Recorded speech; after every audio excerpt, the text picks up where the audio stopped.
What is up, everyone? Tim from FantasyNow Plus, and we're here to do some more drafts on drafters. And today I am joined by a very special guest, Jamie. How are you doing this fine Wednesday evening? Doing great. Thanks for having me. I'm a big fan of the Fantasy Now Plus. I always watch all your shows, and it's a pleasure to have me on. Absolutely. We're a big fan of yours. So glad that you could join us. I know you've got some busy stuff happening during your weeks. So definitely appreciate you carving out some time and joining us on a site that is technically new for you. You're definitely more of an underdog drafter. I am too to some extent, but I've definitely gotten more into drafters this year for sure. What are your any first impressions, first thoughts? Just excited to get in there. Yeah, I mean, it looks clean, easy to navigate. So yeah, I'm just waiting for this draft to pop up, and then I'll see how that goes. Yeah. We have 8 of 12 registered for this fast main event. Now 9 of 12, so just waiting on 3 more folks. Yeah, folks, if you want to join us on Drafters and you have not signed up yet, please do so using the promo code that you see in the bottom right of your screen. That's FN plus, just the letter F, letter N, and the plus symbol. Once you do that, you will get a deposit match 100% up to your first $100 deposited. So if you deposit 25 bucks, you're going to get 25 bucks free. If you deposit 100, you'll get 100 free. So if you've already joined Drafters as well, hop in. We've got 9 of 12 spots filled. We're excited to get this going. And yeah, I think we only need one more spot. I'm using my free ticket from drafting over the weekend. If you had drafted 4 main events over the weekend, you got a ticket for a 5th one free. So that's what I'm using currently, but only 15 bucks to join. And let's look at the prize structure real quick. Oh, it's starting. Never mind. We're joining. So we're going to be drafting separate teams today. Are we right next to each other? That's so funny. Where am I at? You are the 5 hole. Oh, all right. I like the 5. Yep, I'll I'm take the it. 6 hole. So All right. I also like the 6. So yep. So we are back to back. This is Jamie's first main event drafted. As you can see that there is no parentheses next to his name. This will be my 30th draft here in this contest. Have some folks that are about halfway through, have someone with 140, have a couple newer people on their 3rd. So a nice collection of different types of drafters in this room for sure. that's really cool. That shows you how many drafts they've done. Yeah, it's really nice. It's also really easy to see like player exposures and whatnot, not from this screen, but at least from like the main menu. It's pretty easy. So I definitely appreciate that as well. Roster settings in your bottom left. It's by ADP. Naturally, you can sort by the team. You can search players. You can input your own rankings. So lots of good customizable stuff in here that I definitely appreciate. We are off to the races. Yep, the first 3 picks are chalk in every single best ball draft I've been in. Yeah. Sometimes someone will do Chase 101 or 102, but pretty much this is how it looks. You are on the clock. Yep, and I'm going to take Puka. I'm not scared of any phase that I keep hearing people talk about. Yeah. Would have loved Puka. I'm pretty even at all these players besides James Cook, but that's on purpose. We'll just go Amon-Ra. Oh, what's your boggle at James Cook? To be honest, like, I think he just belongs like near the back end of this whole cadre of running backs, like Saquon, Achane, now Genty, Hampton, and like he goes before all of them. And I just, he doesn't play a lot of snaps compared to basically the rest of them. He's fully touchdown dependent, which like in that offense is a good bet, but it's still not guaranteed. Like his problem used to be before last year that he kept getting, like suckered out of touchdowns because Josh Allen is Josh Allen, and last year it went his way, and this year it could easily just not go his way again. And until he just takes over more of that role and gets more pass catching, like I just think he's a little rich. I feel like we're drafting him at his ceiling, and I don't really enjoy drafting my first round pick at their ceiling. Yeah, it's good points. I got him today in a slow draft at the 112. Yeah. So I combined him with Chase Brown, and I was pretty happy with that. Yeah. I think basically all of my James Cook shares are specifically in the second round when he falls past the turn. It's usually like 14 or 15. And that's kind of where I think he should go. So I'm just kind of okay with it being lower. I might, like the last week of contests, I might like draft a couple teams just to get it up to like 5%, but 3% across 3 different draft sites, it feels kind of fine to me, honestly. So where are you comfortable drafting Ashton Genty right now? I'll take him if he comes back. Especially on drafters, big thing to remember here. This is a total points contest. This is not weeks 15 through 17. This is just weeks 1 through 17, the most total points you can score across all players on your roster. So in that format, Neighbors at 18. That's fun. I mean, I expected Hampton to go, so honestly, I'll probably give the Genty decision to you. Dang it. Yeah, I was hoping for Hampton there. Yeah. AJ Brown or Genty, man. I say go Genty. Yeah. Like, how often are you going to get Puka and Genty together, I've seen him fall like to the 305 at the latest. Yeah. I don't. That was early on, like that day that he. Yeah. We didn't really know what was going on, but now I consistently see him going in this spot, maybe a little bit later. It's just the Malik Neighbors bet, but a running back. It's like, he might miss weeks 1 or 2, but like the talent's just so wildly good that it's just like, I don't care. We're gonna figure it out. Yeah, I mean, last year people were complaining that he wasn't good, but he finished as a top 12 running back overall. Yeah, with that offensive line and that offense. Like, yes, yeah. Like, is he just going to like giga smash now? Probably not. He still could, but like it's gonna start out a little slow. But also like everyone's just kind of freakily healing as of late, and I don't really understand it. Like everyone that had a major knee injury is just going to be ready for week 1. It feels like. So it's definitely like not impossible that Genty's just like totally fine by the time week 1 rolls around. Let's see. Trey McBride goes in the 3rd as per usual. Brock Bowers went at 16 in this draft, which is a little early for him. We are firmly in the wide receiver zone unless you are enamored with Javonte Williams. I love me some Javonte Williams, and I feel like I kind of need him there, but I do love me Zay Flowers. Like, yeah, that's a tough decision. So I'm not used to drafters, so I don't know who's going to fall to me next round, but I know I do like receivers next round, but there could be a running back there. It's kind of 50-50. Yeah, I'm going to go Flowers. I just love me some Flowers. I know he hasn't really scored many touchdowns in the past. I think he tops out at 3 or 4, but this year I think 6 or 7 definitely is in play. I've even heard some people say up to 9 touchdowns for him. Yeah. Well, unfortunately, you got auto Javonte Williams. Oh, I swear I hit the button. But I mean, it happens. At least it was someone you wanted, and not like Rashee Rice, who was the top of ADP.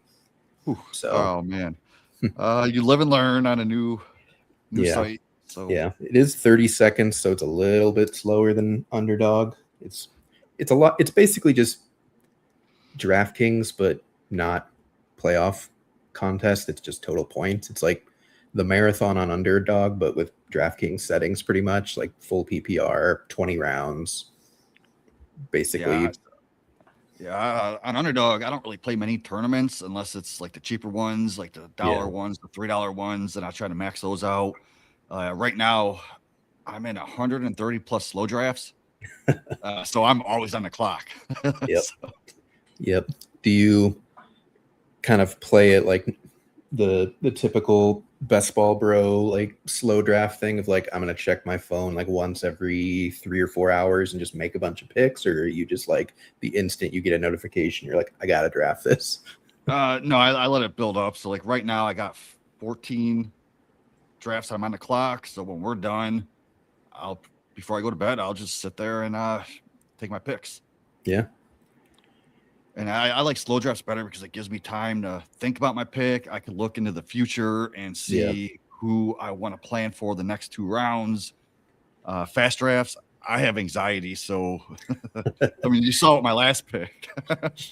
It's hard, and yeah. it's even harder when you're streaming and talking out loud and talking about what you want to do and all that. Yeah. So I stream a bunch of IDP best ball superflex drafts for a big tournament, and they call me DJ Panic Pick because I'm like I'm talking and I'm not paying attention, and then all of a sudden they say I'm on the clock and I got to figure out who I'm going to take. It happens. Sometimes that's how you get unique teams that you weren't planning on. So yeah, but also, sometimes the star method works. Sometimes it works very badly against you. So it's certainly a push and pull. But I don't blame you for ever running out of time. It's especially hard, like when Brian and I will draft, we're drafting the same team. So we're also like trying to communicate in real time. And like, I'm like 5 seconds ahead of him on the screen. So it's a balancing act for sure. I'm really hoping Holstad Loveland gets back to me because I really want more than 5%, but I just haven't been clicking him. So I would love to fix that a little bit. But we will see. Loveland is a great pick in the 4th round. Yeah. Especially sometimes I get them in the late 4th, even sometimes on the turn in the early 5th when he falls. Yeah. All right, so I am on the clock, and I do love me some Tet McMillan, so I'm gonna go with some Tet. I just think I love his value, man. They just feed him the ball constantly. Yep. Yeah, and if he takes a second-year leap on top of what he got last year, like there's a very realistic, solid chance that he's just like a top 12-ish wide receiver, and you're getting him middle of the 4th. So yeah, like I'm taking him sometimes early 4th. Yeah, if I can. Yeah, it's good to. He's one of those. Basically, everyone from like Zay to I would say like Luther Burden, Parker Washington here at the end of the 4th, even like JMO, like. I like to just kind of scatter all up and down the board in the 4th if I can. Just like get unique combos, mix it with every player you can imagine, because almost every pick in the 4th at the wide receiver position just feels good to me. Yeah, I agree. Even in the 5th, I like the 5th round. Yeah. And then the 6th happens, and then we're all sad. Like as soon as like you see Marv, the last guy left, and you're like, do I really have to take Marv? Yep. Now, question: is this a start 3 wide receiver? Yes. Yep. Okay. One quarterback, 2 running back, 3 receiver, 1 tight end, 1 flex. Price at 52. Interesting. Let's see. So I do also love me some Terry McLaurin. I got JMO. I do like Christian Watson. I'm gonna go Terry as my number 3. I love it as my number 3. Yeah, and like sometimes if he's my number 2, sometimes it's a little bit scary, but as a 3rd receiver, give it to me. Yeah, I do love JMO. I did just remember I have Amon-Ra. I'm not sure in total points how great that is. You know what? Let's do it. Let's just say Lions go Burr. But yeah, and I I like the running backs in this range, but I'm also just of the opinion that like they all are probably going to score the same outside of like maybe one or two, and you pretty much are just going to have to get completely lucky on which one or two those are. So it's like I don't really have huge stands on any of them of like this is the guy that's going to do it. Like if anything, I think it's Price, but not at 52. Like I'm like if he fell to me at 67, which he usually does on drafters, he went really early in this draft. Like then I'm like smashing the button for him, but 52, I'm like, it's fine. Like, it's not great, but it's also, I don't think it's a bad pick either. But I would much rather have Jacobs one pick ahead for sure. Yeah, definitely agree on that. Alrighty. So, right I'm curious, like, do you have any player stands in your own portfolio of someone here that you're at like 20+% on that you just really believe in this year? Yeah, man, I can't remember exactly. I know I'm really high on Rachaad White, getting it. He's going for him. I mean, if you look, just 2 years ago, he was a top 24 running back, and then the year before that, he was a top 10 running back. Now he goes back with his college quarterback, so they have a type of rapport. I think his role is safe because he is the pass catching back, and there's really not another pass catching running back in that backfield because Katron and Mr. Bill Krosky Merritt, they're more of those grinder types. Yeah. So I like him, and I got a lot of Dak and Golf combos. They're just so easy to get, so cheap, and then I get the stacks. You know, if I get Pickens, JMO, St. Brown. So I do love doing that.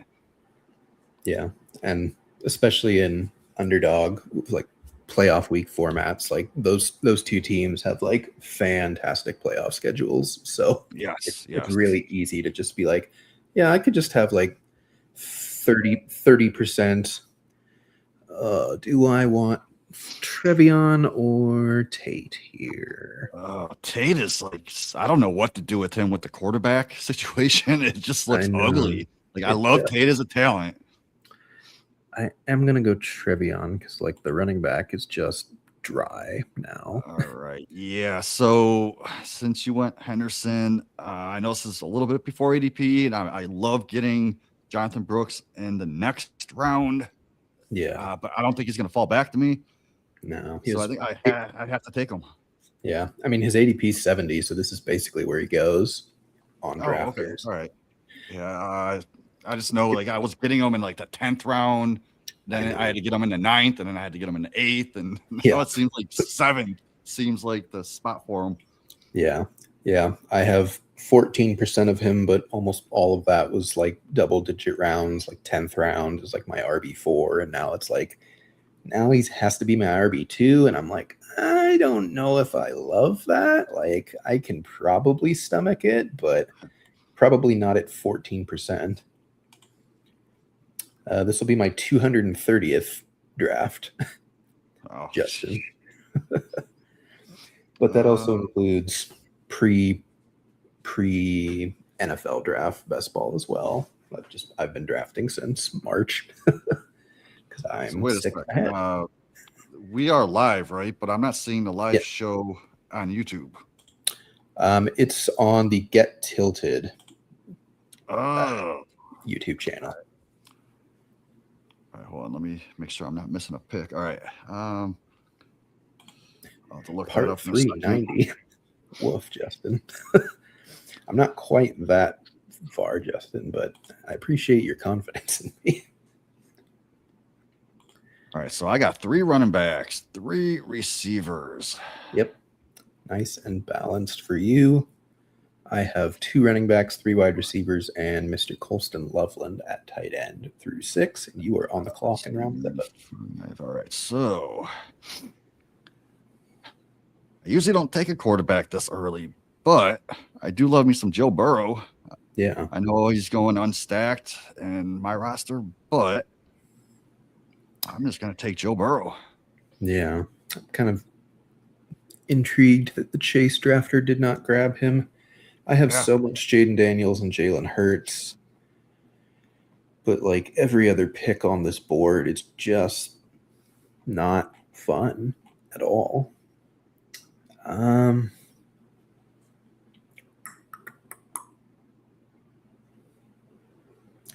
Yeah, I'm just gonna do Jaden Daniels. Like, I don't want to take any of these names in the 7th round that aren't quarterback. Like Godwin, Gainwell, Metcalf, Reed, Diggs, Michael Wilson. Like these feel like 10th round wide receivers, and I don't want to take them in the 7th. Alrighty. Let's see here. Ramondre went early 6th. I think that's appropriate for him now. He went before Judkins. I don't think that's appropriate, but to each their own. Hurts falls all the way to 82. Yeah. Nothing to Tucker Kraft in the 7th is kind of early, I think. I mean, with the news that he is going to be on like a pitch count or snap count for half the year. Yeah. Yeah, I've been skipping him a lot. But I do love his talent. If he plays full time, he could be easily in the top 5. Yeah. Justin asking, Jamie, where can we find you on social media? Twitter at Jamie Perog. Everywhere else at Jamie Perog. I keep it simple. Helps to have a somewhat unique last name so that you're not fighting other folks. Yeah. Yep. Alrighty. We are coming up to my pick here in the 8th round. I have 1 quarterback, 2 running back, 3 wide receivers, and 1 tight end. All of the disgusting wide receivers are still disgusting and still here. So I think I know what I'm going to do. I could stack Diggs. No. It's funny. I am the antithesis of you, and I really believe in Bill. So I don't. I mean, K-Tron looked great in preseason, and Mr. Bill never really impressed me at all. That's fair. Shoot. So I always have to decide, do I want Fannin or Pitts? Fannin or Pitts? I am a Browns fan, so Fannin does suck as being on a Browns team, but yeah, Pitts isn't much better. He's talented, and he's also on a bad team. Yep. Yeah, and like, so, yeah. I'm way heavier Fannin than Pitts. I just think the role is better.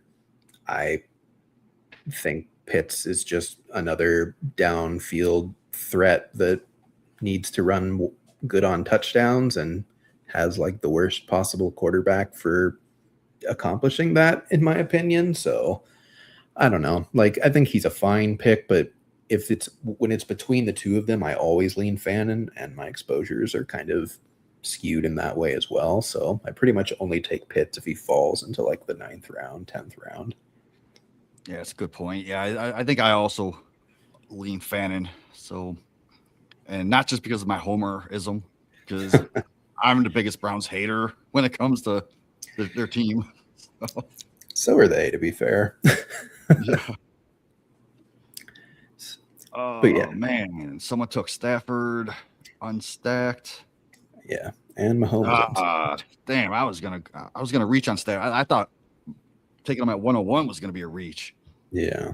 Oh man, so I hate this pick right here. Crap, I don't like any of these players, man. I do like Bo Nix. I know Purdy's always pretty dang good. Yeah. I'll just go Bo Nix, and I'm going to be done at quarterback most likely for the rest of the draft. Yeah.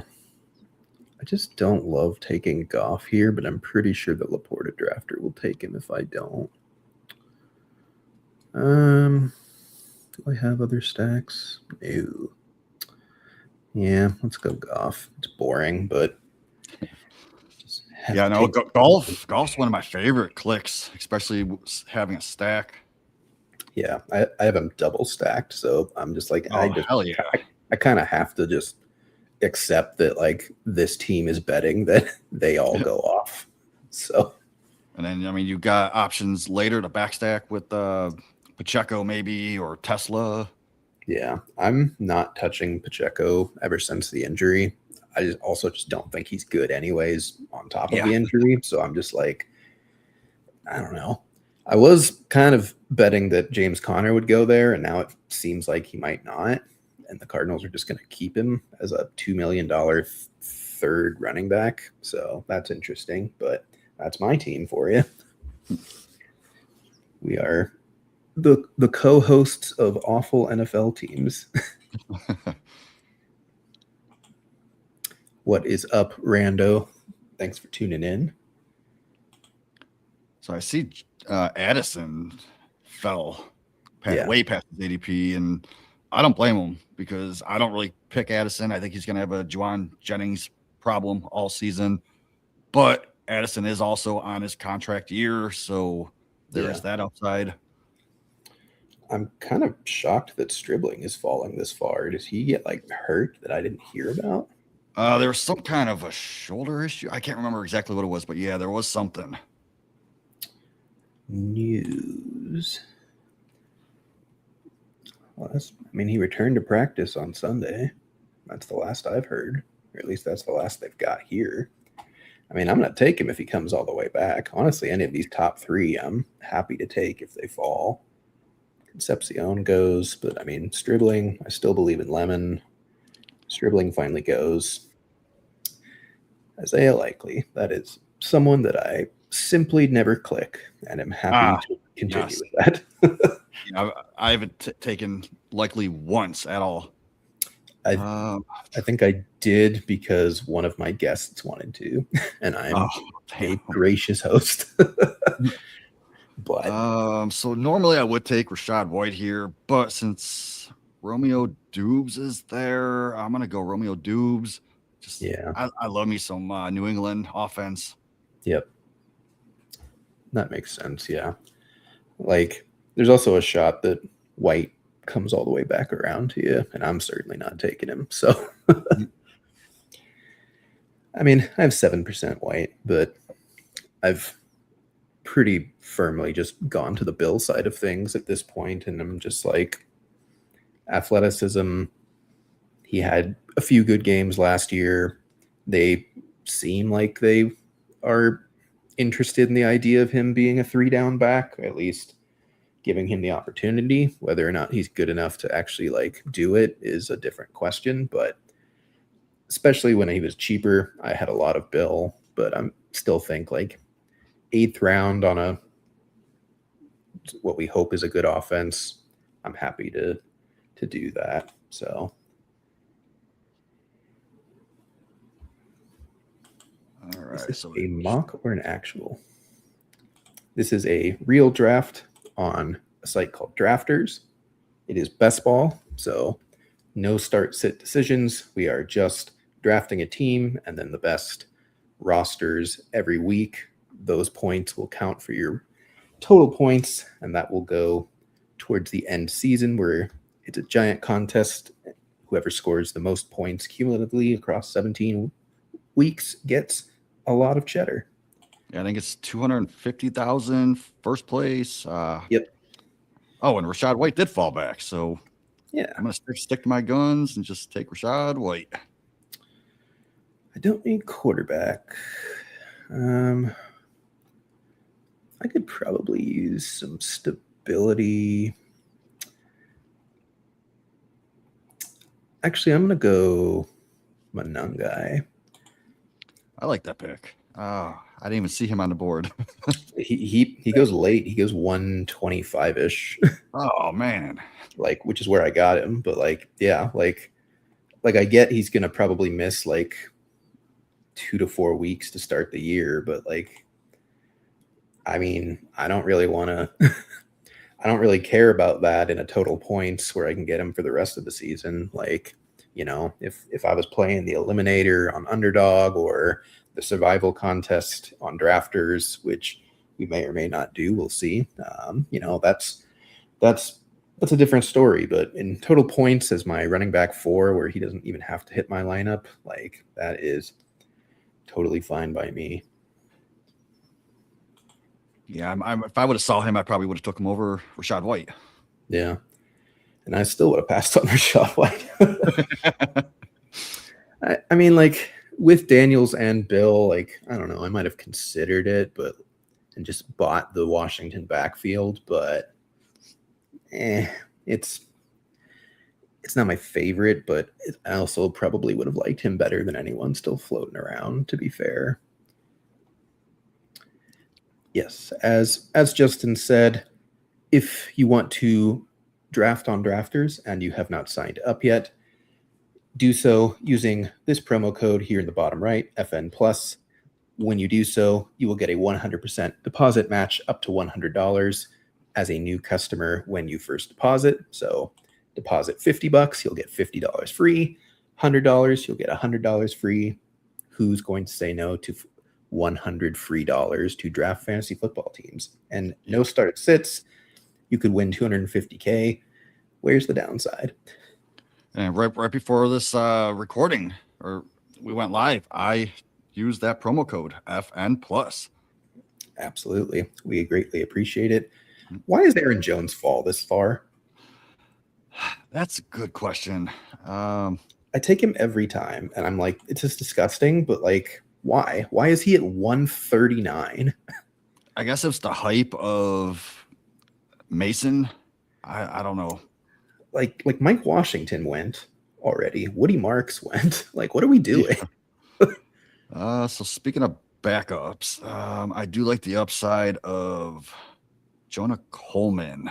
Yeah, he could possibly just beat out Dobbins outright eventually.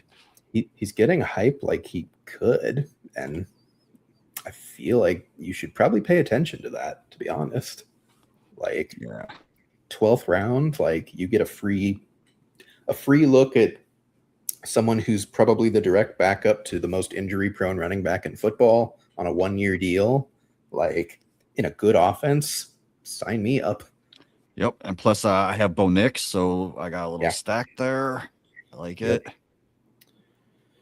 Where would you take Jordan Tyson in this contest or any contest? I think I'm out on him for his rookie year because he's going to be out, 2 months, right? It said 2 months. To be fair, the first month of that will be preseason, so like it's technically 1 month, but still. And then he's always been kind of injury prone. I mean, in the rookie drafts, I actually forgave him for the injury prone because one was like a shoulder, which is a freak accident, and it was 2 years removed from that. I think it was the ACL or something, and then he came back and showed out. But now this happened, so yeah. So I am going to I'm gonna panic pick. You get 20 seconds. You're good. All right. Just looking in the future, see who's there. I can get by with that. So 5 seconds. Yeah, you know what? I'm just gonna take Tyson. I mean, compared to who's on the board, like it's hard to look at him and be like, nah, I'd rather have Keenan Allen or Trey Tucker, or I am gonna take Chig. I have Jaden Daniels. I was going to take Chig, and I was like, I'll leave him for you because next round I'll get my second tight end. Yeah. And like I was much higher on Chig, obviously, before Diggs signed there, but I still think he's going to be a pretty solid option for them. Diggs, as an older receiver, is always possible to get injured. I mean, shoot, McLaurin's over 30 as well. Like, he's not a spring chicken anymore. Like, there's a world where Okonkwo's just getting peppered with targets, and he's outside of the stink of Tennessee now. So I like him. I think 13th round is still great. What are your thoughts? Are you one of the Terrence Ferguson hive? I've always loved Terrence Ferguson. I loved him in rookie drafts last year, getting him at the second. And I think he could be the third target in that offense. Yeah. I mean, there's no other receivers that are going to take away from him. Yeah. And Max Clare, they just drafted him. When has there ever been an Ohio State tight end that's relevant in fantasy football? Never. Yeah. Oh, and I mean, the Rams literally just did this with Ferguson last year. Like they didn't fully redshirt him, but they like kind of redshirted him just to be like, hey, here's how the NFL works. And like they can do that with Claire. They have Higbee, they have Parkinson, they have Ferguson, they have Davis Allen still floating around in there. So yeah, I'm really in on Ferguson. I'm with you. I think he's probably the number 3 option. The number 2 option is a 33-year-old receiver that his efficiency has dropped off a cliff. So like he could even be the 2 option. I mean, Puka is injury prone pretty consistently. Like this is a good pick. Yeah, I want to go back to your Chig pick because I had a hot take a couple months ago, and it was Chig's going to finish as a top 12 tight end. Yeah. And I could see it because who was there last year? That old dude. Ertz. Yeah, Zach Ertz finished as the 18th overall. I think it was points per game or overall something. I can't Chig. Chig, fresh, athletic, very athletic. Yeah, and they were talking about the plan for him before they signed Diggs, and like again, they probably signed Diggs for a specific role, not to just be like, crap, everyone sucks. But it's also probably a little bit crap, everyone sucks. What is up, City of Truz? Thanks for joining in. We appreciate you. If y'all have any draft questions, start sit questions, anything like that, dynasty questions, feel free to pop them in chat. Happy to read those as we draft along here in the Drafters main event Best Ball Championship. We're about to be on the clock. I'm about to be on the clock here in round 14 out of 20. I have 2 quarterbacks, 5 running backs, only 4 wide receivers, and 2 tight ends. But this is kind of how I build. Running back just dries up so fast, and wide receiver is always just like, oh, I could see that. So I just tend to go wide receiver heavy. Don't really want Keenan Allen on this team. I'm going Pat Bryant and sniping you. I wasn't actually going to take Pat Bryant, but that would have been a good one. I think right here, it kind of dries up at tight end for me after Hunter Henry. Yeah. So I'm going to go Hunter Henry here just to get one. And then with my last pick, you'll see a tight end that I'm probably going to pull up. I'm number excited. 3. I'm excited to see this one. I know there's plenty of disgusting names out there, so I'm excited to see which one of the disgusting names is your guy. Yep. But yeah, I love Pat Bryant. He's getting all the hype. I think Cortland Sutton is washed, personally. I think he was washed last year, but they just had no one else to throw to. And we just talked about with Jonah Coleman, like, this is a good offense. We want to invest in it. We want to see if it takes the next step. And I'm very high on Jalen Waddle as well, but I've been kind of high on Pat Bryant all summer, even before Waddle was traded there. So love Bryant here in the 14th. I think he's got a lot of upside, and I think he's got a relatively safe floor. Like, he probably has at least like 1 or 2 15-point weeks in him, just regardless of how much he ascends. So we'll see. Yeah, I was always a Pat Bryant guy over Troy Franklin. Yeah. Yep. Actually, right now in Dynasty, I'm trying to acquire Pat Bryant in a trade. I'm trying to send Braylon Allen over to the Brees Hall owner. Yeah. All right. So I am on the clock. Braylon Allen is there, and I'm not a big fan of Braylon Allen, honestly. I'll tell you why in a second. But there is a high upside backup, Tank Bigsby. We've seen it last year. He could be top 12. Yep. When he plays, if Barkley something happens to him. So I love those high upside backups. Yeah. I don't need a third tight end. But I think Dalton Schultz is too good of a click to pass up on, especially with Jaden Higgins going down. I think Schultz probably just the number 2 all season. Booty does make things a little more complicated, but I mean, I don't think Booty's just like a target earner. I think he's just like not a sacrificial X, but just a deep ball X that's an obvious upgrade from Xavier Hutchinson, and like that's probably all he's going to be. And I don't know how many deep balls CJ Stroud's going to have time to throw. So definitely. I mean, Schultz always been consistent. I think last year he finished in the top 10. I believe so, yeah. Let's take a look-see.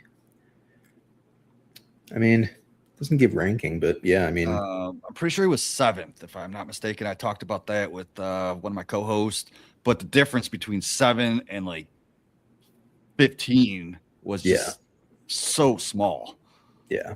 I mean, yeah, and you look at these game logs, 8, 11, 19, like 4, 14, 18, 11. Like he has a couple games under 5, but most of these are double digits, high single digits. Like you have a nice safe floor, you have a decent ceiling, and there's also the possibility that their offensive line does take a step forward and they are better. And this offense does work a little bit better with David Montgomery instead of Woody Marks getting stopped 1 yard past the line of scrimmage every first down.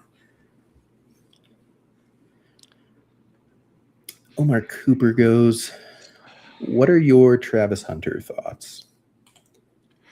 I'm out. I haven't drafted him once.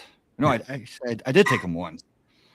I don't know why I took him.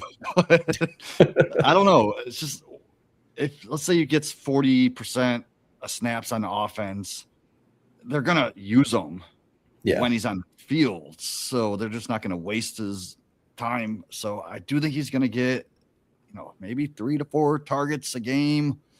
Yeah. He could end up with 15 to 20 fantasy points with those, or he could end up with 4. Yep. So I just don't know. I'm in best ball IDP tournaments, and I think I passed on him there a lot too.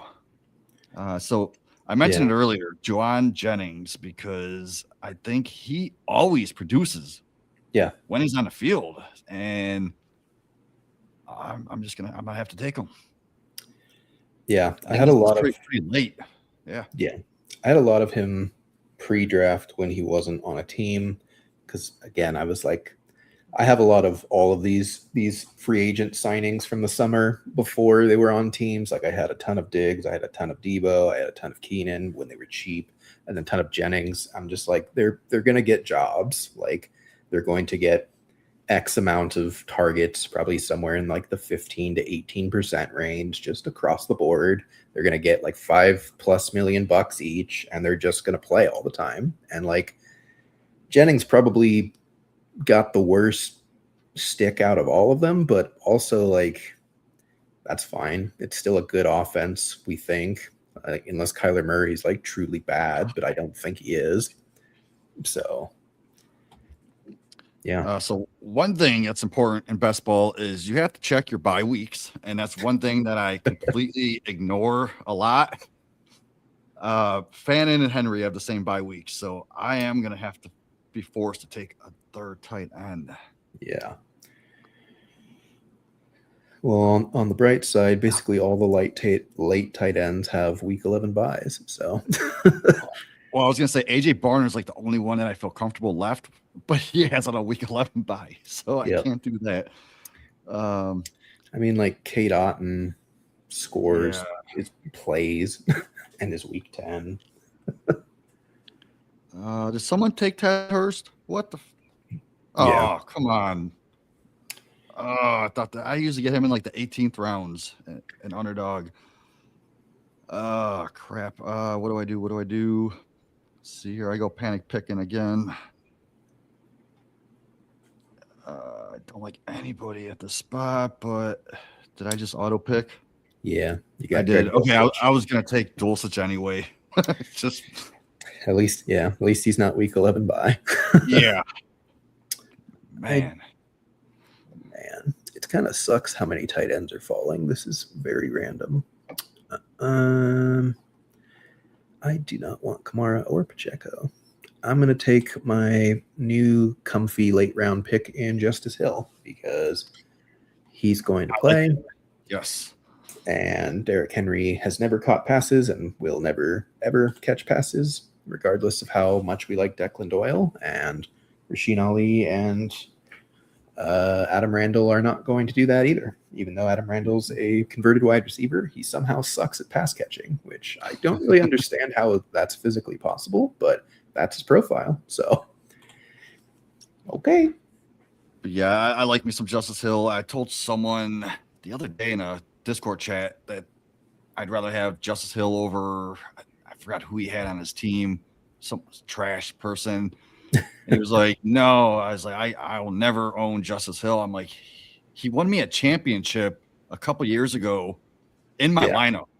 Yep. Like, because I had literally nobody to play. Jonathan Taylor was hurt. So I was starting Justice Hill and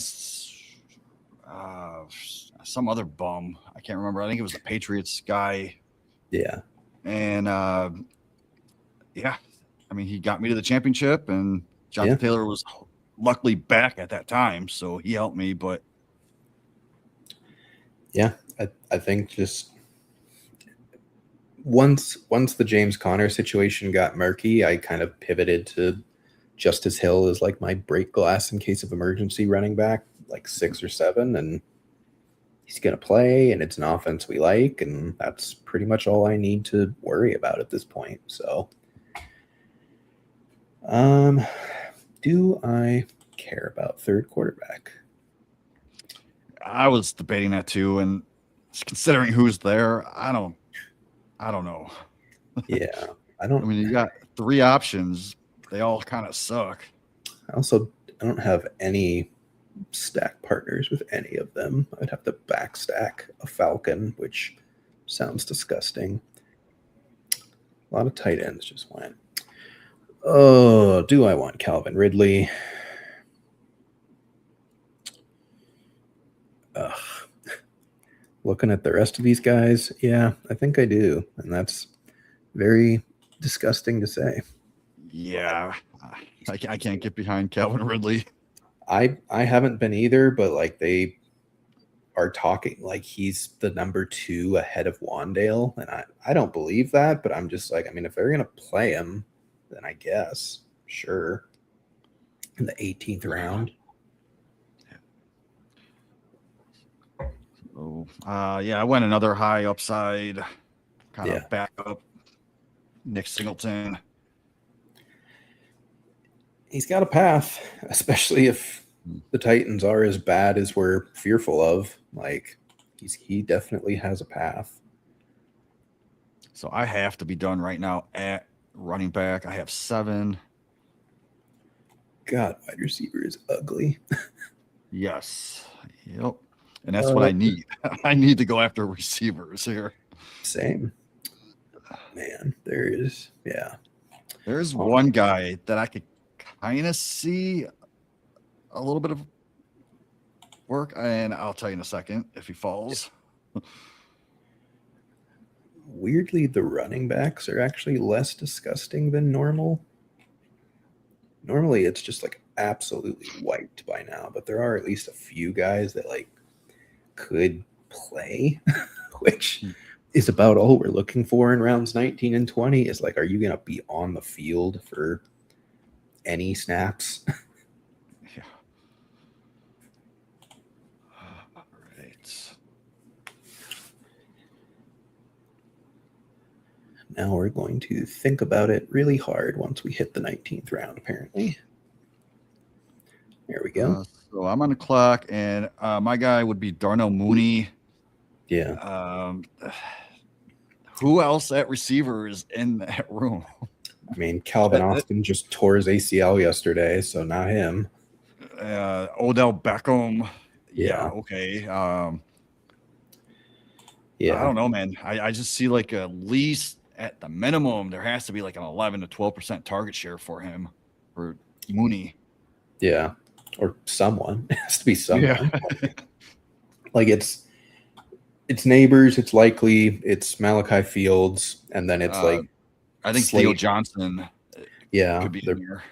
they're probably going to play a lot of 12, and then it's like Mooney, Slayton, OBJ, Braxton Berrios is floating around there, I think now. Like they cut Juju, so he's not a concern anymore. Although with the injury to Austin, I wonder if they bring him back immediately. But they also had like 12 receivers in that room anyway, so maybe not. We are almost done here, folks. We are in the 19th round. We've got one round left to go here on Drafters. I'm looking exclusively at wide receiver. I'm nauseated by it, but some of these players, I'm like semi Malik Benson curious. Like, I don't know. I also think that Elijah Surratt is like sneaky, still a good pick.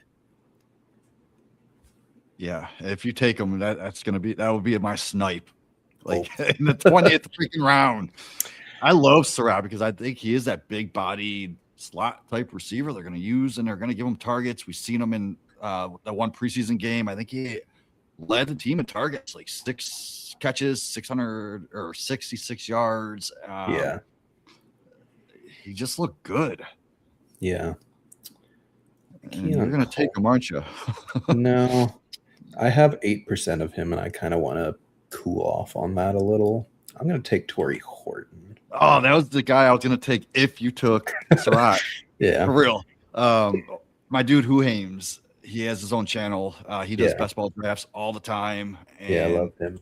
Oh, you like who? Okay, so you know Who Hames. I created all his background music, his intro. That was all me. Heck yeah. And he was just talking up Horton. So I created a song called Who Hears a Horton instead of Horton Hears a Who. Yeah. he thought it was awesome. That was a little fun thing that I did for him. Yeah. So we didn't get to it, but who would have been your disgusting third tight end if you had Justin Jolie? Because I have Bo Nix, and I think he fits in that. I mean, we saw Evan Engram last year do nothing. Yeah. So they brought in Jolie. I like his athleticism, and I think he could fit that type of. I know we keep saying it year after year, but that Joker role for Sean Payton. Yeah. Yeah. I don't hate it. I don't think Evan Engram is good anymore, and there's a pretty solid shot that he's just not playing by the end of the season. So, alrighty, let's recap my team, and then we can recap your team, and then we will see where we're at. So I finished with a 2-7-8-3, just Jaden Daniels and Jared Goff at quarterback for me. Omarion Hampton, Trevion Henderson, Bill Krosky-Merritt, Kyle Monangai, Aaron Jones, Justice Hill, and Sean Tucker at running back. Wide receiver room of Amon-Ra St. Brown, Rashee Rice, Jamison Williams, Mekhi Lemon, Pat Bryant, Devon Vele, Calvin Ridley, and Torrey Horton. And then the tight end trio of Colston Loveland, Chigakonkwo, and Dalton Schultz. I like it, especially the tight ends. That's awesome. What? And then Sean Tucker. Sean Tucker is actually sneaky because we saw him last year get all the inside the 5 goal line carries where Bucky got 0 all year. So, you want me to read your team? Do you want to read No, you go ahead. I see we ended up with the same build. Yep. You also went 2-7-8-3. Joe Burrow and Bo Nix at quarterback. Ashton Genty, Javonte Williams, Jonathan Brooks, Rashad White, Jonah Coleman, Tank Bigsby, and Nick Singleton at running back. Wide receiver room of Puka Nacua, Tet McMillan, Terry McLaurin, Romeo Dubs, Jordan Tyson, Juwan Jennings, Darnell Mooney, and Elijah Surratt. And 3 tight ends, Harold Fannin, Hunter Henry, and Greg Dulcich. I like this bad. team. I like it. I'm going to have to give it like an A-. I understand the Genty fear, but just like anytime you can get Genty on the left side of the board, like this late into draft season, like, you just got to do it, to be honest. You're getting unique combos. You're getting a very high upside running back that you can pair with a Jamar Chase, a JSN, a Puka, like, or if you're lucky, even a Gibbs or a Bijan. Like, you did not get that start ever this whole summer. And like, now you can, and I think you should do it. Yeah, 100%. Yes. Alrighty. You up for another one? Want to call it there? What do you I'm down if you want. I always love drafting. So sweet. However, I am on the clock in an IDP tournament league. I need to go make my pick. Go for it. Let's see. I am in the 7th round. I got 3 quarterbacks. I got Lamar, Stafford, and Shuck because it's super flex. Yep. James Cook, ETN are my running backs, and I got Zay Flowers. So my options here, I can go JMO, Terry McLaurin, DJ, I want to score more, Mike Evans, and I think that's it. I mean, I could go Jalen Warren, but who would you go with here? I mean, I kind of like any of the receivers. Mike Evans is a little scarier with all the injury stuff, but the offense is just so good that it's very tantalizing. I mean, we just had the McLaurin and JMO conversation in our own draft. I think both are great picks. I probably would just go JMO personally. Yeah, I'm going to go JMO. I'm clicking the button. And then I love it because on the way back, I am going to get either Jalen Warren or Stevenson. So, yeah. All right. How early does IDP go in those leagues? Like, what round is usually like the first IDP pick? Every draft is different depending on the scoring. And these leagues, we have 35 rounds, 12 teams. They usually start going around the 10th round. Okay. Sometimes someone takes one in the 9th, but I don't think you need to. Yeah. And 10th, 11th seems to be where they start going off slowly. I also did a best ball IDP single quarterback series over for the IDP Hunter podcast that we do at the IDP Center. Mm-hmm. And it's a 10-team single quarterback league. And people started taking them in like the 6th, 7th round. Dang. I was like, this doesn't make sense. So I guess it is all about the scoring or the league format. I don't know. Yeah. I feel like I'm in IDP. I am not an IDP expert. I will almost always rely on someone else on the internet to tell me who I should like in IDP outside of like the basic principles of like, take rookie corners because they get targeted a lot, like take linebackers early and often, like wait on pass rusher unless you get the elites, all that kind of stuff. But like, I don't follow defensive depth charts enough to like know who some of these players are unless someone else tells me. So I feel like I would enjoy best ball more because that's the part about IDP that I really hate is like, I always get start sits wrong for IDP. Well, you're in luck because my co-host is a top 5 ranker the past 3 years on Fantasy Pros. Nice. So he's the IDP, the real IDP hunter, Steve Hungarter. Mm-hmm. You can find all his stuff over at a bunch of places. USA Today, I believe he just got hired, and Fancy and Frames, Fancy Six Pack. And obviously, we do a show together at the IDP Center every Wednesday. Except today. Starting in the season. So week 1. Oh, gotcha.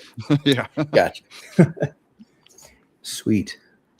So, are you open to me explaining this $10 survival tournament to you? Yeah, I might not like it, but you can explain it.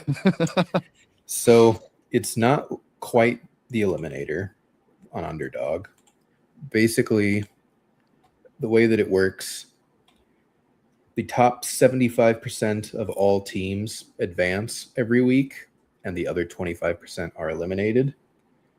up until you get to week 15, then it's the top 50%, but you're already in the top 250 people overall by that point.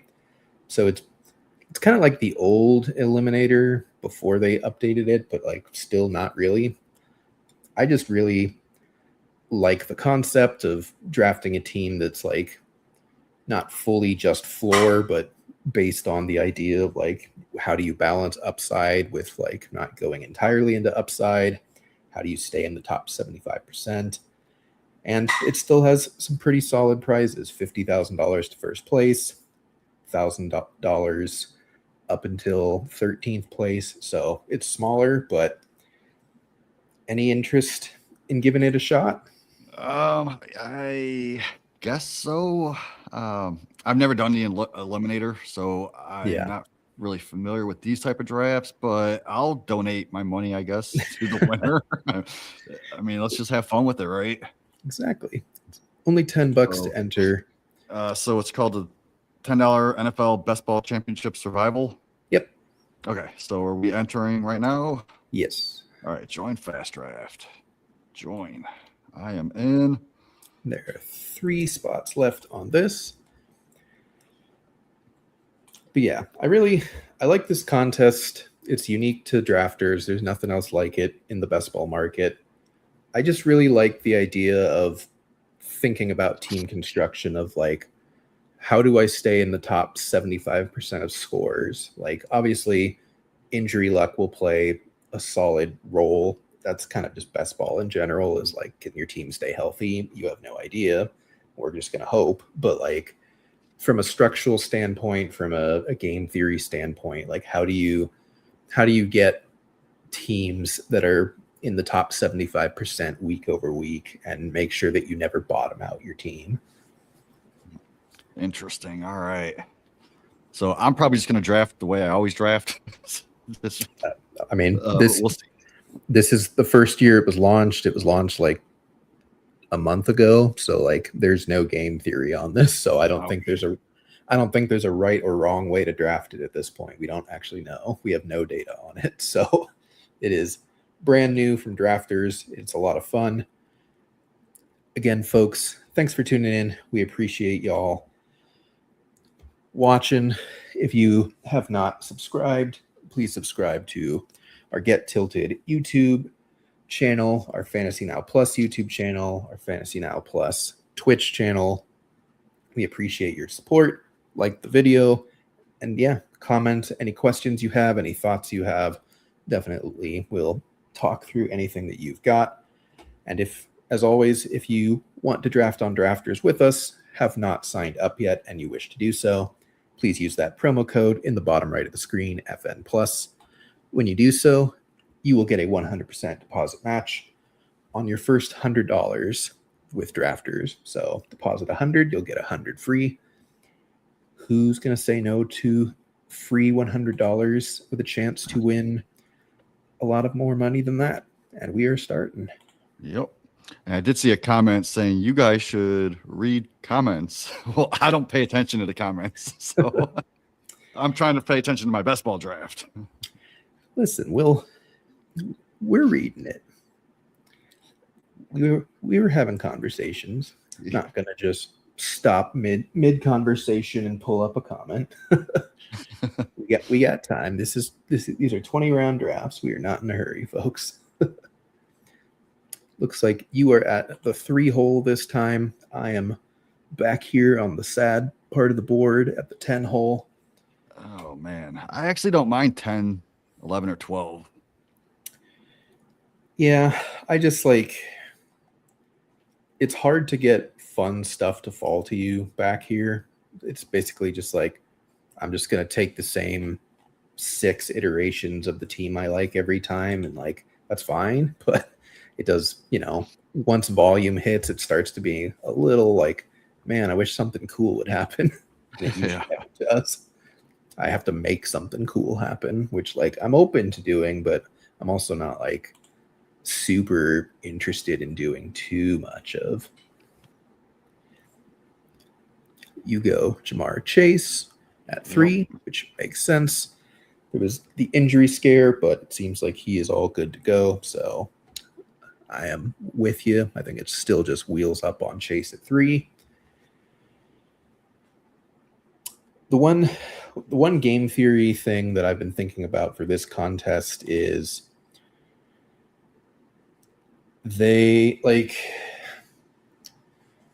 I don't know how much buy stacking you should do, because you are trying to do a 75% like advance structure. Like, you don't want a week where you just have 6 guys on buy and it's like, man, I really need these remaining 14 guys to be the ones.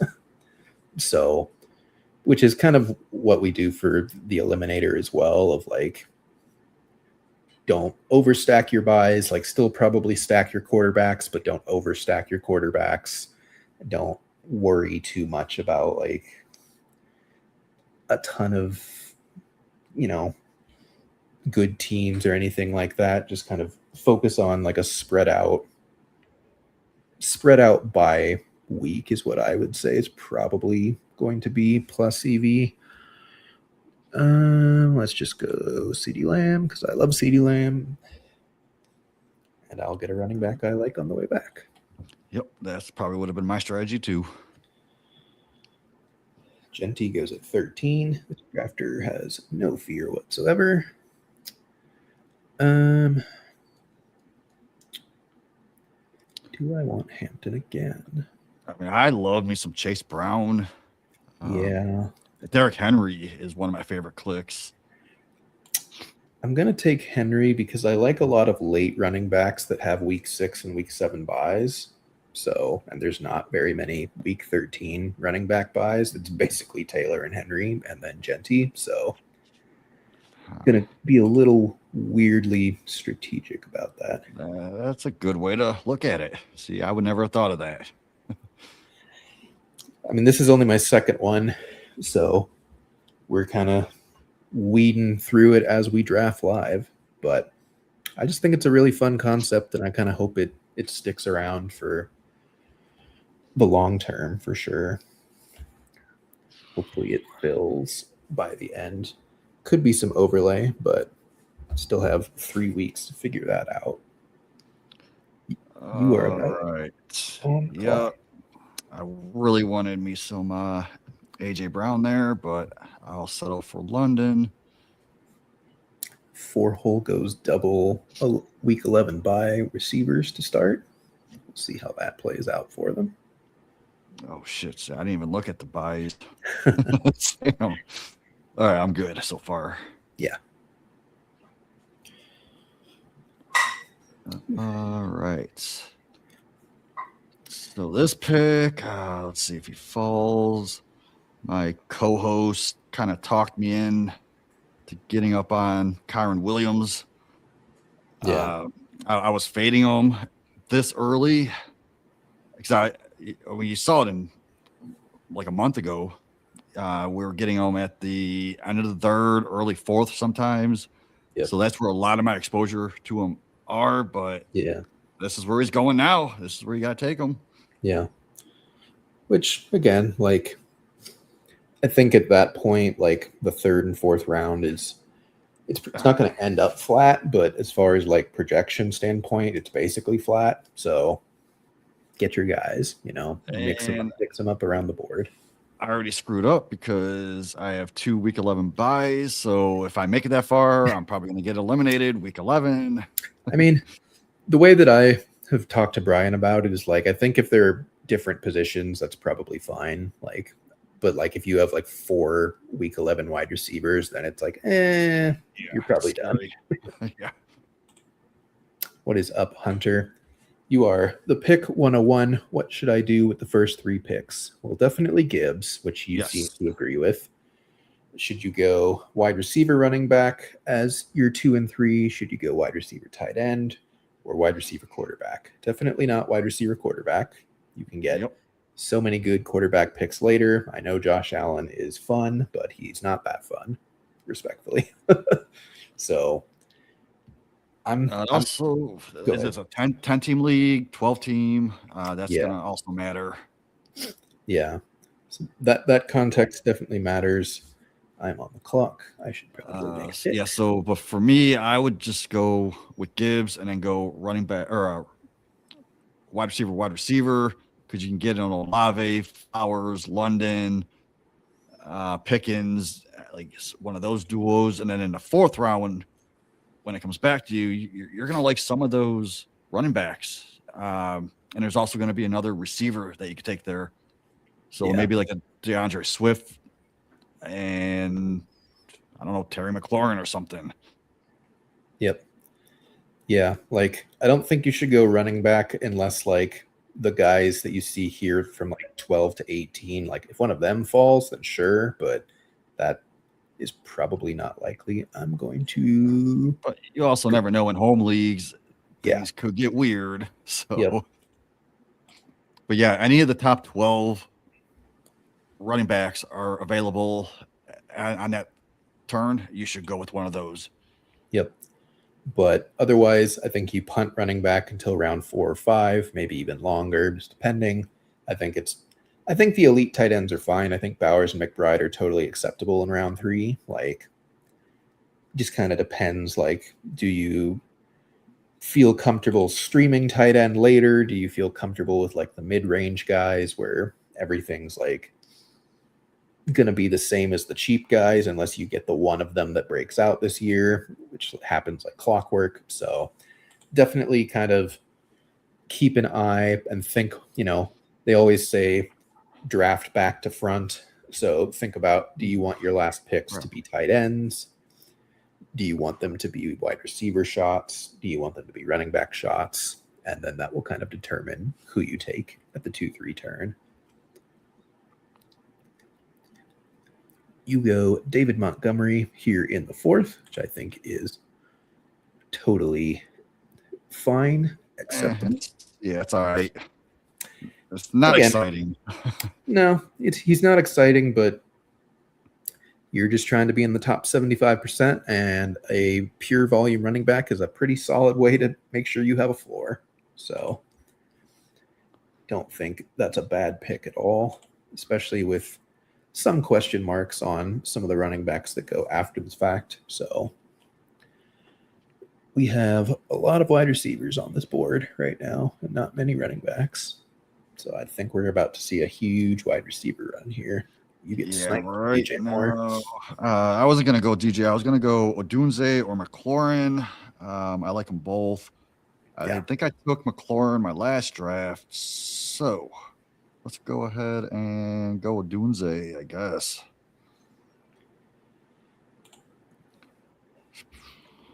Yeah. I mean, high-powered offense. They're going to throw the ball a lot. So why not? Yeah. I think we're probably going to be wrong on A-Bear. Yes. Yes, 100%. Because there's 5 of them or 4 of them going in the first 5 rounds, right? Yeah. Yeah. I started off with Swift. Burden went 2 picks later. Loveland went right after that. And then you took Rome at 51. So I always said, I like taking the last one. Yeah.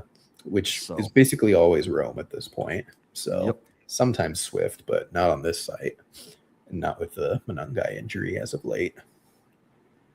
But yeah, that's kind of the thing that has kept me from being able to get a lot of Caleb, is just like you cannot backstack him at all. Like you have to have a bear in order to grab Caleb. Yes. Yep. Which I do, but I don't think stacking running back and quarterback makes a ton of sense in this format. Still a lot of wide receivers coming off the board here. We did have Ramondre go at 53. I get running back that I'm excited about, Jadarian Price. That gives me a nice safe floor. I feel like at running back with Henry, Swift, and Price, where I don't feel like I have to reach for anyone in the next round. Yeah, I hope Price works out. I'm just not grabbing him until I actually see it happen, because he's always had a part-time role in the past. He's like injury issues, efficiency issues. So, I mean, I don't know. I don't know what to think about him. Yeah, I was really hoping that Mike Evans fell there, and he did not. And all these picks suck, so that's fun. Don't want Tyler Warren is fun. It's just I don't like going really early, but it is a 6th round. I'm just gonna go Trevion. Just be heavy right. RB to start. I don't need him to play right away.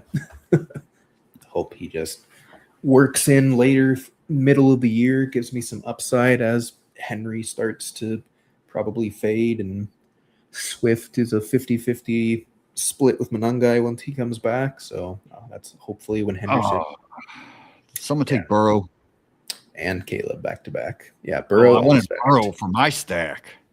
What are these people doing? I don't know. I could have taken Burrow. I didn't even really think about it, to be honest. I have T, but yeah, he went unstacked.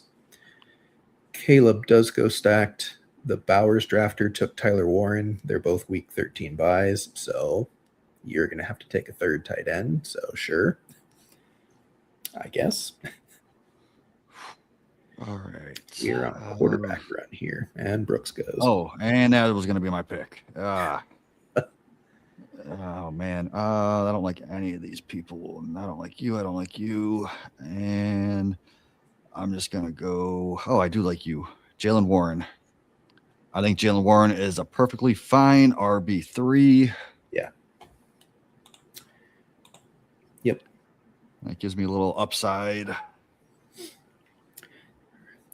Justin says, remember when everyone said Tyler Warren was going to suck because of his landing position?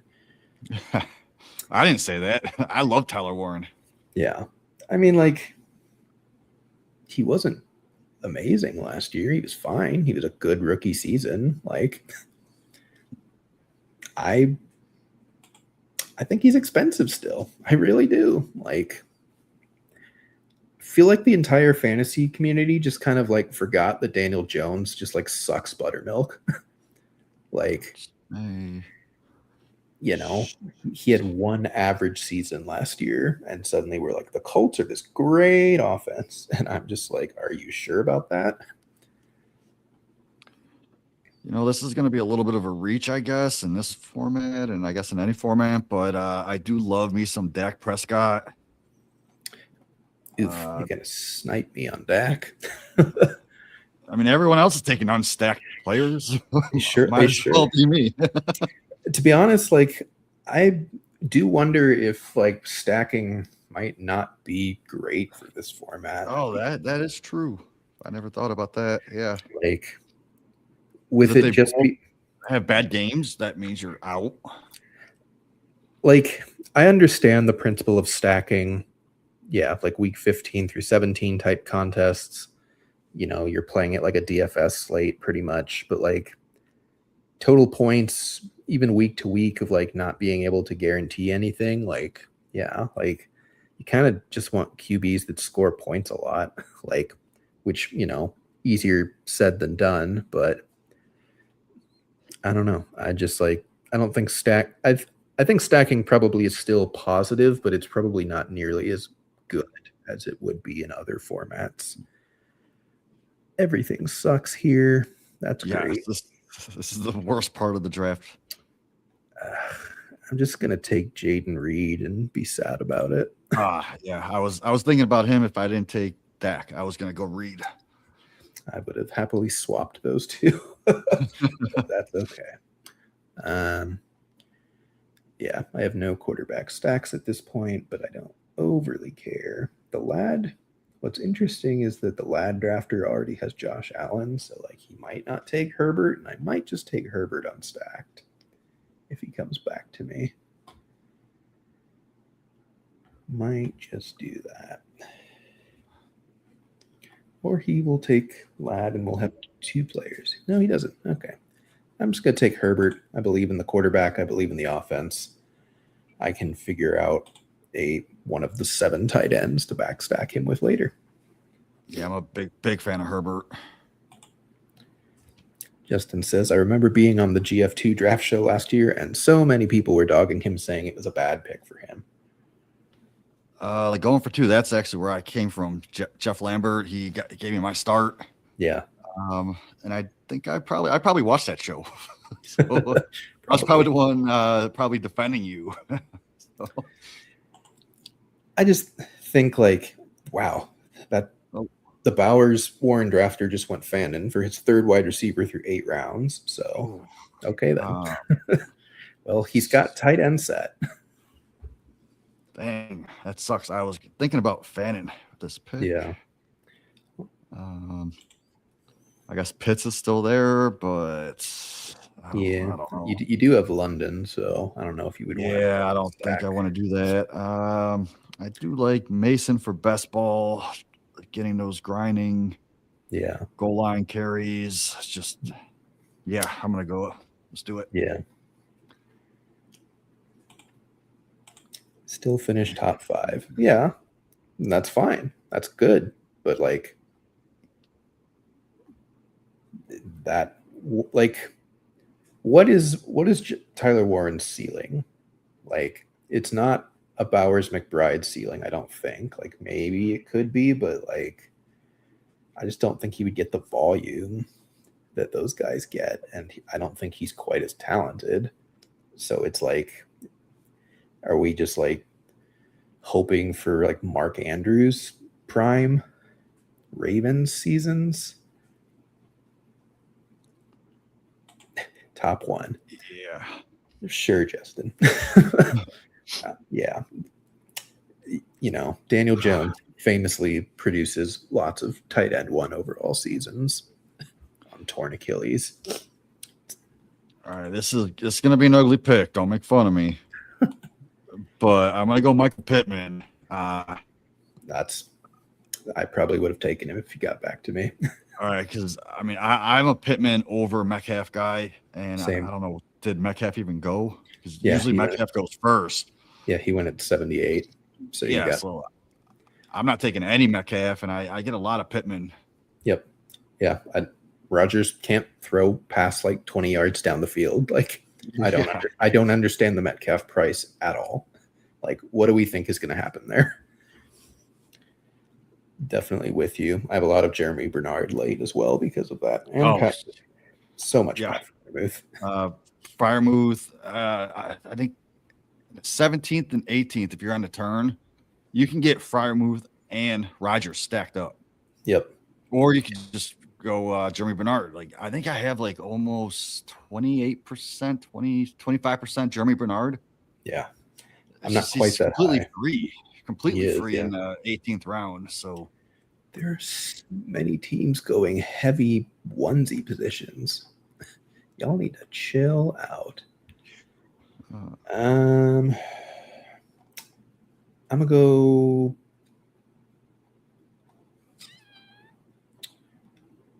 Man, I'm going Chuba. It's boring, but he's gonna play some. There's some, yeah. There's a chance that Brooks is not good. There's a chance he gets injured again. Like, Chuba's should be fine for week 1. This is about the price Chuba should have been going the whole time, and now I can get him there, and that's fine for me. Yeah, it's just not a sexy pick. You saw his efficiency and his volume go way down last year. Yeah. Do I really have to take Jordan Love this early? Yeah, I probably do. That sucks. Oh, well. Quarterback is just getting snapped up for some reason, and tight end is getting snapped up for some reason. So I feel I should probably focus on that. My next 2 picks. Let's see. Okay, Justin, then when is Tyler Warren going to be tight end 1? In 2032? Because the Jones contract is 2 years, 3 years. It's basically 1 year with some void years. But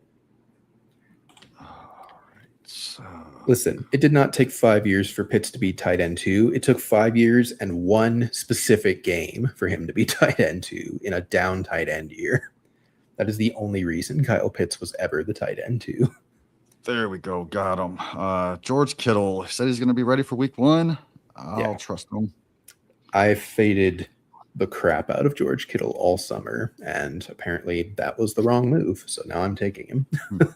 Yes. I I thought he should have been going in like the 180s, like when the NFL draft happened. I'm like, there's no shot that like a 33-year-old tight end is just fine, but he's just fine. Yeah.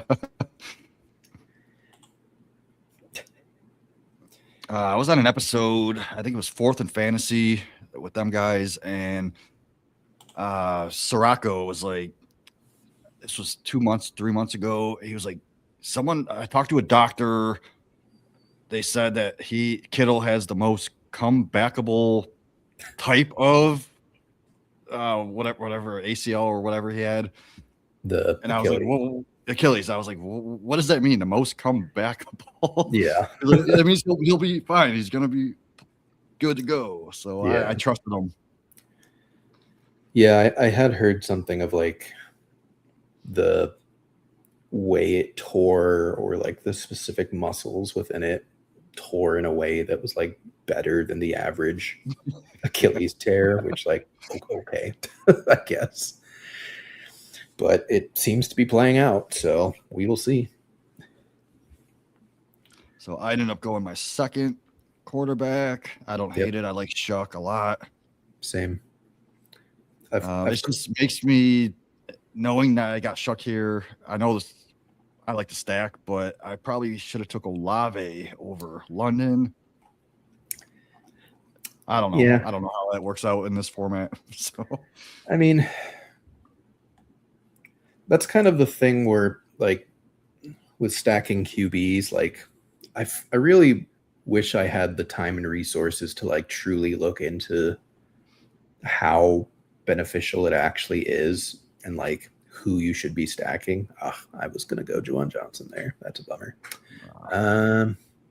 But yeah, like I do wonder, like, is it actually beneficial to stack with secondary weapons instead of primary weapons? Like, what makes sense? I think I'm just gonna go Jacoby Myers because he's boring and he's gonna play, even though I don't like him at all. But that's my fourth wide receiver.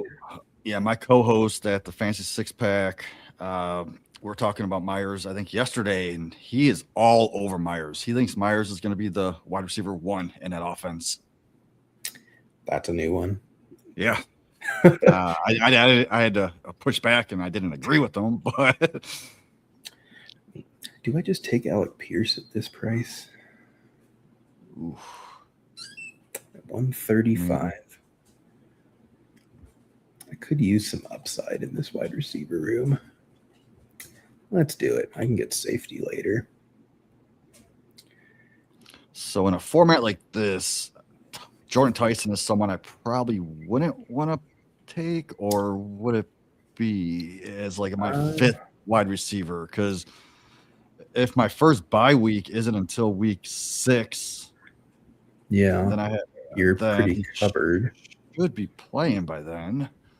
I think it would make sense to take him, especially stacked with Shuck, because like Shuck, yeah, that's the whole reason I'm thinking. If Shuck is going off, it's probably because Tyson and Olave are both playing well. I feel comfortable with Shuck being my number 2. Yeah, running for my number 2 quarterback as opposed to number 1. So with the bye week, I'm gonna do it. Yeah, he's your only week 8 bye at receiver so far. Like, I think that makes a lot of sense, to be honest. And like, again, we talked about it last time when you took Tyson. Like, the names that you're passing up on are just like outside of like maybe Rashid Shaheed, but even then, it's just like, oh boy, Dontavian Wicks, Trey Tucker, like, who cares? Respectfully, like, who cares? You're getting a first-round rookie wide receiver who might miss a month. Like, cool. That's fine. A lot of these guys we're drafting are also going to miss a month. We just don't know when it is. All right, so I'm up next. I got to make sure. So week 8 and week 7. Here we go. I'm going to go with Chig. We talked about it already last draft. Hot take. He's going to end up top 12. Yeah, I agree. Justin says, Jamie keeps saying his co-host at the F6P, but could also be saying his co-host at FantasyNow Plus, winking emoji. That sounds like... Hold on. Am I missing something? I think he's implying that you should you should join FantasyNow Plus. Oh, okay. I mean, I would love to keep doing shows with you guys. I got an interview on August 31st with I don't know if you guys know Grindberg. It sounds familiar, but I can't place it for some reason. It's the FFAN. They just bought out the In Between Media, so now they're partnered with them. And Grindberg said when he comes back from Europe, he's on a Europe vacation right now. He wants to kind of talk and see if I can join his team. Heck yeah. But hell yeah, there's enough of me to go around to everyone. So yeah, I know we'd be happy to have you on in a more permanent, more continuous role for sure. So we can talk. This 12-hole drafter just went 4 straight tight ends for some reason, but sure. Oh, and Topher, he's also one of your guys, right? Yep, Topher and Michael are both from GF2. Yeah, me and Topher did the Start Sit show last year, Sunday morning together. Yeah. I'm back up on the clock here. Tight end is wiped because that person just took 4 in a row. That's why I kind of went with Chig. I don't hate Hawkinson. I do. I despise DJ Hawkinson. I mean, I didn't say I loved him. I just don't hate him. So. That's fair. Jamie should start his own channel. That's also an option. Yeah, that's my dude, J-Man. My best friend he's in Cincinnati. He's actually going to be moving up here soon. So heck yeah. I've seen a lot more of him. But yeah, it is a lot of work though. Oh yeah. A lot of work. Yeah. As you saw on the backstage for this. Yeah. When things go wrong, it's like, well, this was fun. Okay, and Brian Ford, who we just added on. Yes. Brian just had his first show on Going for Two Saturday. He does a Dynasty podcast over there. Yep. He just did some Dynasty stuff with us as well. He's joined me last week for Best Ball Draft. So yeah, we're all kind of a tightly knit little circle here. I freaking hate this area right now. Yeah, we're in the disgusting. How much time? I got 4 seconds. I'm gonna go Naylor. Jesus, man. Yeah, I mean it's just all bad. Like I mean, technically Naylor is the highest paid wide receiver in that room, so he might get the most targets. Who knows? Yeah, it is disgusting in this ADP though. Like Tyrone Tracy, I'm not touching with a 10-foot pole. Like Zach Charbonnet, I'm not touching with a 10-foot pole.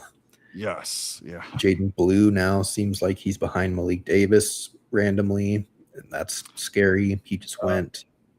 Found someone I like. High upside backup that could get some work. Emmett Johnson. Yep. Especially, we don't know what's going on. There's some kind of foot issue with Walker now. Apparently, have you heard any updates? I think he was fine, but let's see if there's anything in the news here.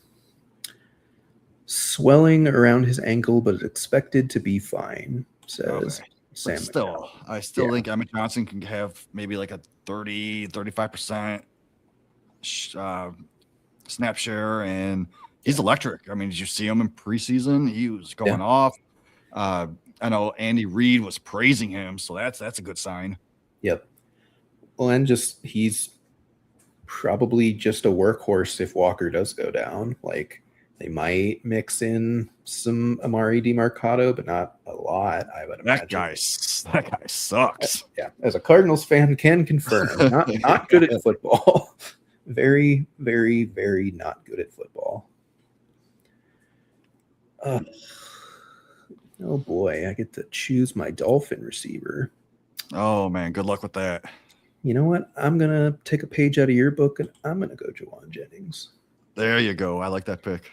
Because I think he's safe and he's going to score points, probably have a couple 20-point weeks this year. And I don't have to take a Dolphin now because that's too many week 6 buys. And that is always a positive. I do think 3 quarterbacks and 3 tight ends should probably be the standard. Although, yeah. Yeah, but who's really left? And then he just double tapped quarterback. Could you chill out, sir? What is up with this guy? Ugh. I do need a second tight end badly, but I am going to take Mendoza because quarterback bus has left the station after Mendoza. So you think Mendoza is going to play over Cousins eventually? Oh yeah, yeah. I don't think we've ever seen a number 1 pick just sit all season, ever. So I think Tom Brady's just blowing chunks as he likes to do, and they're gonna play Kirk Cousins in the first couple of weeks and be like, dear God, why are we doing this? And then they're going to go to Mendoza. Also, the fans will be ridiculously pissed if they just like stick with Kirk Cousins past when they should be getting rid of him and benching him. So, all right. So I am on the clock. I do love me some Ted Hurst for best ball. Yeah. There's no more Mike Evans. They're going to have to replace him. I think Ted Hurst is the perfect fit. He's like a mini Mike Evans, Yep. He good in those deep ball threats, contested catch, red zone, touchdowns. Why not? Yeah. Well, and Ikbuka has turf toe. McMillan is injured again. Godwin is old. So, he's probably just going to play right out the gate, and if he's good enough, he'll just have the job regardless. Yeah, I love him. I was targeting him in the mid to late second rounds of all my dynasty drafts, and traded for him where I could if he fell to the third. Yep. Yeah, I have a lot of Hurst. I have a lot of Stribling in the third because I had a lot of rookie drafts like right after the NFL draft happened, so a lot of the sleeper ADP was broken, so I just kept taking Stribling in the third, which feels great so far. A lot of Hurst, had a lot of Bryce Lance in the fourth, who's basically just Ted Hurst. Oh, damn. I was on the clock and I just auto-picked. Oof. Oh, that's ugly. Yeah. How do I disable auto? Oh, well.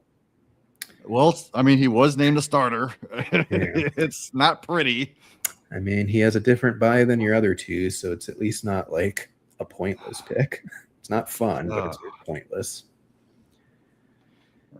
Man. Yeah. Man, it's just disgusting down here. Just absolutely putrid names. At least with Underdog, you like feel like you can make an 18th round pick where you don't want to vomit. Yes. Yeah. Here it's just like, well, I want to vomit. Like taking Gunnar Helm. Yeah, that's gross. Yep. But my only tight end so far is T-Ferg, so I need bodies. This could be a 4 tight end team. I wouldn't be that opposed. I went very heavy running back early, so I don't necessarily need any more. Michael Mayer late is interesting because I think he could have some standalone value some weeks. And then we saw when Brock Bowers went down last year, he was pretty damn good. And he could be a starter on almost half these NFL teams. Yeah. And no, I'm not going to take Justice Hill because I already have Derrick Henry. I'm going to take Jalen Noel because I think there's still a shot that he has a lot of work in Houston, even with the Kayshon Boutte trade. And if he comes back 80% healthy of what he was before the injury, he's still going to be pretty good. Yep. Yeah, I kind of froze on tight end because there's like all 3 Charger tight ends are still available, and I have Herbert. So I'm like, maybe I just push it. Well, I think Mayer's a good pick as well, but you might take him. So no, I got talk about exposures. I got 35% Njoku on Underdog. and I was grabbing them in the 18th round, completely free. Sometimes the very last pick. Yep. And now he sat with the starters, right? And someone just took him, didn't he? Jesus Christ! Stop listening to the show. Oh man. Well, I do need a running back, and I didn't even look at bye weeks, but I don't care. We talked about Tucker. You got him last draft. Yeah. I like the upside of the touchdowns. Yep. He's actually perfect for you. Yeah, the bye weeks worked out perfect. Yep. Yeah. Bucky has been hurt both years. Gainwell, like, I guess could carry the workload, but I kind of press X to doubt that a little bit of like, this is a somewhat tiny, like, he's not a true satellite back, but he's like a pseudo satellite back. Like, he can run between the tackles, but I don't think you particularly want him doing that 20 times a game. Because, like, if there's any offense that I don't think you want to model past production around, it's the Arthur Smith offense. So All right. I don't know. So, I don't want to miss my pick here like I did last round. There's just what did Gaston just went? Dang. For his fourth tight end. All right. Well, this is gonna be ugly. Yeah, I guess I'm gonna go Mayer. Yeah. Maybe.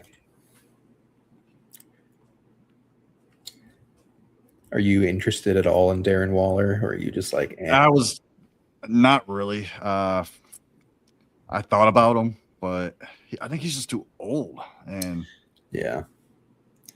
I still have Javian Sanders. I know he's not that great, but there's only one player in the receiving game that I'm really like, and that is Tet. Yeah. Maybe Coker, depending on the value. I don't mind Coker. Yeah, I think Coker's cleaner with the Chris Brazell injury. I was excited about him, so kind of bummed that he tore his knee up. Oh boy. And I think Legette's still there, but what has he ever done? And I think he's banged up too. Yeah, I think I am going to take Waller, sadly, because the rest of the tight ends are just like I could bet on Eli Raritan. I could bet on Elijah Arroyo. See, Raritan is another one that I love. I was getting him in the fourth round of my early dynasty drafts, sometimes even off waivers for free. Yep. And my last two were just a few weeks ago, and they were both industry drafts. And someone took them at the 209, the other one took them at the 210. So seeing that from a actual analyst, me getting him in the fourth, man, love it. Yep. Yeah, he's getting a lot of buzz in camp, so it'll be interesting to see how much they actually work him into this offense for this year. I think I'm going to go running back. Just take a sixth, although Jeremy Bernard is still sitting here, which is kind of absurd. Jeez, I just clicked him. Like, start him. Yeah. Yep. There he goes. Up he goes. Yeah, I think I'm good on the wide receivers then. Singleton or Malik Davis? I was actually thinking Singleton, my last pick. It's just I already had enough running backs, so. Yeah, I don't have enough Singleton. I only have 4%. Let's bump that up just a touch.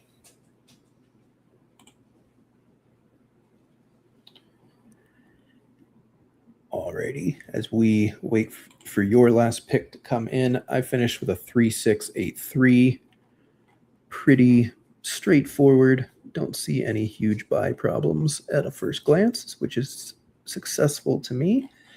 Have Herbert, Love, Mendoza at quarterback, Derrick Henry, DeAndre Swift, Jadarian Price, Trevion Henderson, Chuba Hubbard, Nicholas Singleton at running back, CeeDee Lamb, T. Higgins, Jaden Reed, Jacoby Myers, Alec Pierce, Trey Harris, Juwan Jennings, and Jalen Noel at wide receiver, and then a somewhat patchwork tight end room of Terrence Ferguson, Gunnar Helm, and Darren Waller for me. 20 seconds. Let me check these bye weeks. 10, 11. 13 for Surratt. I'll go Surratt. All right. I am done with my team. Yes. So you also finish with a 3-6-8-3. I think that's, for this contest, that's probably what you should strive for most drafts. It's just, 3 shots at the onesies, everything else at running back, wide receiver, just get points best you can. You finish up with Dak Prescott, Tyler Shuck, and an auto pick of Deshaun Watson. Gross. Kyron Williams, David Montgomery, Jalen Warren, Jordan Mason, Emmett Johnson, and Sean Tucker at running back. Definitely a not as sexy, but probably going to be totally fine to good running back room. Wide receiver room is the strength: Jamar Chase, Drake London, Roma Dunze, Michael Pittman, late flyer on Jordan Tyson, Jalen Naylor, Ted Hurst, and Elijah Surratt. And then a fun tight end room of George Kittle, Chigakonkwo, and Michael Mayer. I don't hate it. I like it. Yeah. And I think like this format forces you to make teams that you might not normally make, which I also like, of like, in things like Best Ball Mania or any underdog contest, really. It's just like you're shooting for so much upside, and like there's probably a lot of people that are making player takes at certain high percentages, and you're just kind of betting that they're going to be the guy, or they're just wildly mispriced. And like that probably doesn't matter as much in the survival contest, because you just need to score enough points compared to the field. You don't care about pods, you don't care about basically anything else. You just care about having the right combos of players every week that don't bottom out and don't get hurt. So yeah, well, I appreciate you introducing me to the Drafter app, and thank you, FantasyNow Plus, for the free deposit match. Always love free money. Absolutely. Thanks so much for using that promo code. We appreciate it. And that is going to do it for us tonight, folks. Thanks so much for tuning in. We appreciate it. We will be back probably next Wednesday. I haven't figured it out yet, but we'll be live streaming some more Best Ball next week. If you watched our show earlier with Josh and Justin, you got a masterclass from Josh on how to do an exit, and I will follow suit. So thanks, folks. Have a great night. Okay, bye.